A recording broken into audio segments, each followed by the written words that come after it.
예수님, 창세기에 나오는 노아의 방주 얘기 들어보셨죠? 그래서 하느님께서 많은 죄를 짓고 사는 인간들을 벌 주기 위해서 큰 비를 내려서 다 쓸어버리고 다 죽게 하는데, 그래도 그 전에 노아를 통해서 큰 방주 배를 만들게 한 다음 사람이나 동물이나 다 암수 한 쌍씩을 그 배에 싣고 살려주게 되었다. 그런 이야기가 창세기에 나오는데, 그 노아의 방주 때 그 배에 들어간 사람들이 이제 노아의 부부하고 그의 아들들이 있었는데, 노아의 아들이 몇 명이었을까요? 3명이었다. 노아의 아들이 3명이었는데 그 노아의 방주 이후에 그 아들 셋이 자손을 번성시켜 나가는데, 그 지금 우리가 보는 성경에는 그 노아의 자식들로 인한 후손들이 몇 명이었을까? 70명이 나오는데, 그런데 저는 히브리 말과 히라버를 지금 어떻게 설명해야 될지 모르겠지만 구약 성경은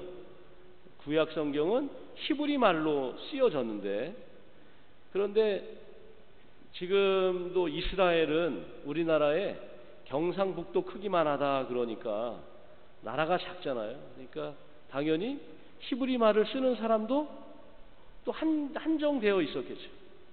그래서 히브리 말을 쓰는 사람이 일부분 있지만 그 주변에 그리스 말을 쓰는 사람들이 굉장히 많이 이제 있어서, 그래서 그 그리스 말을 쓰는 사람들 중에 아주 정통한 그리스 말을 쓰는 사람 70명을 모아서 히브리 말로 된 구약 성경을 번역하게 했는데, 그 번역한 성경을 70인역이다 이렇게 이야기.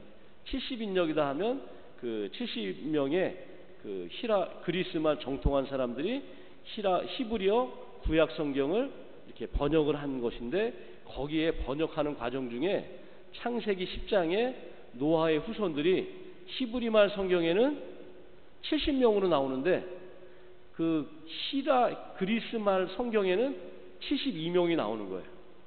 그런데 오늘 들으신 루카복음을 들으셨잖아요.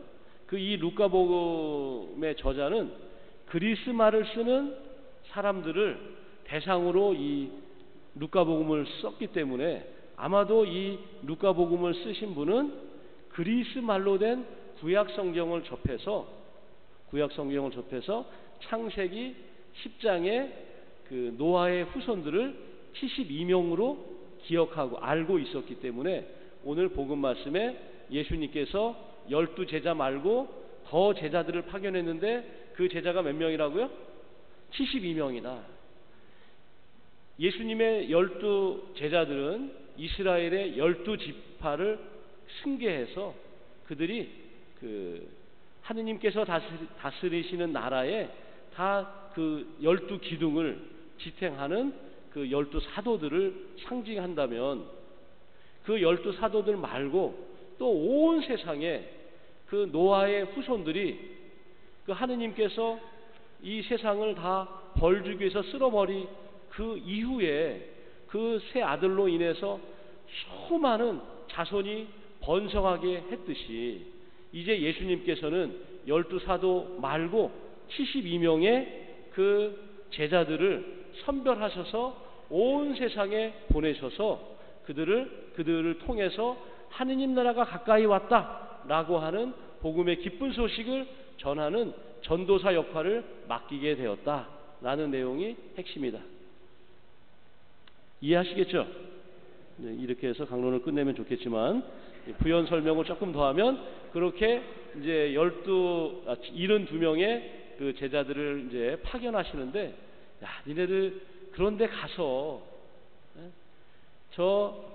너희들은 착하고 선하고 그렇지만 그 너희들이 가야 될 곳의 사람들은 누구 같다고요? 늑대 같은 곳에 내가 너희들을 보내니 얼마나 내가 마음이 졸이겠느냐. 너희들 단단히 먹고 세상에 가서 하느님 나라의 복음을 선포해야 돼. 너희들이 아무리 좋은 이야기를 해도, 예수님의 이름으로 병자들을 고쳐주고 기적을 일으켜도 그들이 너희를 받아들이지 않고 거부한다면 어떻게 하겠느냐. 아주 매우 단단하게 각오를 하고 굳은 결심으로 그 세상에 나아가서 복음 선포를 해야 되는데, 그래서 너희들에게 내가 몇 가지 좀 주의사항을 주겠다, 이제 그런 내용의 의미들을 좀 담고 있는데, 우리 모든 그리스도교 신자들이 좀 새기면 좋겠다라는 뜻에서 몇 가지만 집어서 이렇게 말씀을 좀 드리고 싶습니다. 요즘은 우리나라는 뭐 주로 이제 다 우리 여기는 아파트에 사시니까 이렇게 이웃 만나도 인사가 짧죠. 또 뭐 어떤 경우는 아파트에서 뭐 인사도 잘 안 하는 경우도 많이 있잖아요. 저도 전 본당에서 3년 살아봤어요.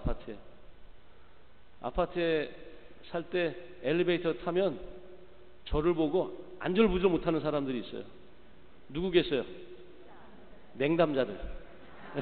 냉담자들이 아주 저만 보면 아주 뭐 불편해서, 그래서 냉담 풀고 다 뭐 지금 뭐 구역장까지 하시는 분이 계시기도 하는데, 우리의 이 문화가 엘리베이터 안에서 뭐 긴 말을 한다든가 아주 반갑게 인사를 한다든가 하는 것들이 지금 어렵게 되죠. 그래도 우리 옛날 시골에 살 때는 오래간만에 이렇게 지나가다가 이렇게 마을 분 만나면 반갑게 인사하고 수다도 떨고 좀 그랬잖아요. 근황도 물어보고. 그렇게 했듯이 이스라엘 사람들도 이렇게 지나가다 만나면 반갑게 오래오래 인사를 했다는 것이, 제가 봐도 그럴 것 같아요. 우리 시골 옛날 생각을 해보면 아주 멀리 떨어져 살다가 오래간만에 만나면 어머니 잘 계시냐, 아버지 잘 계시냐, 그 누구 잘, 그거 물어보다 보면 20분 30분 걸리지 않겠어요? 그런데 예수님께서 야, 지금 하느님 나라의 기쁜 소식을 전하러 가야 되는데 또 누구 만났다고 계속 수다 떨고 있고, 이 사람 만났다고 수다 떨고 있고, 그렇게 해서 언제 하느님 나라의 이 기쁜 소식을 전하겠느냐. 지금 하느님 나라의 기쁜 소식을 전하는 이 마음이 급하다. 빨리 가서 많은 사람들에게 이 기쁨을 전해줘야 되는데 한가하게 길에서 노닥거리지 말아라. 그래서 오늘 루카복음 10장 4절에 길에서 아무에게도 인사하지 마라 라고 이렇게 단호하게 말씀하시는 것이다. 그러니까 한눈 팔지 말고 빨리 그 뜻을 전하기 위해서 정진해 가라 라고 하는 단호함을 전해주시고 있는 것이죠. 우리가 신앙생활하고 특히 우리 뭐 사제로 살아가고 수도자로 살아가고 또 하는 우리들 안에 또 많은 우리 이 자리에 계신 분들이 세례를 통해서 예수 그리스도를 따르겠다 라고 하는 그 결심을 가졌을 때 나에게 가장 크게 다가오는 것은 뭘까요? 그것은 바로 아마 예수님의 십자가이겠죠. 저 예수님께서 저 십자가상에 아무런 죄가 없으신 분이 저렇게 고통과 죽음에 저 그 희생의 삶을 살았던 것을 생각해 보면 항상 우리들도 저 예수님처럼 희생해야 되고 나눔해야 되고 베풀어야 되고 사랑해야 되고 라고 하는 짐의 무게가 훨씬 더 커져 있잖아요. 그래서 예수님을 따르는 저 길에 하느님 나라의 복음을 선포하는데 인간적인 사사로움을 던져버리지 않고서 우리가 예수님의 뜻을 전하기란 참으로 어려울 것이다. 그래서 특별히 그 많은 사람들 중에서 너희 72 제자들은 특별한 사명을 가지고 있으니 돈주머니도 여행 보따리도 신발도 지니지 말고 온전히 그리스도의 십자가, 그리스도의 사랑을 전하는 사도가 되었으면 좋겠다라고 하는 예수님의 당부입니다.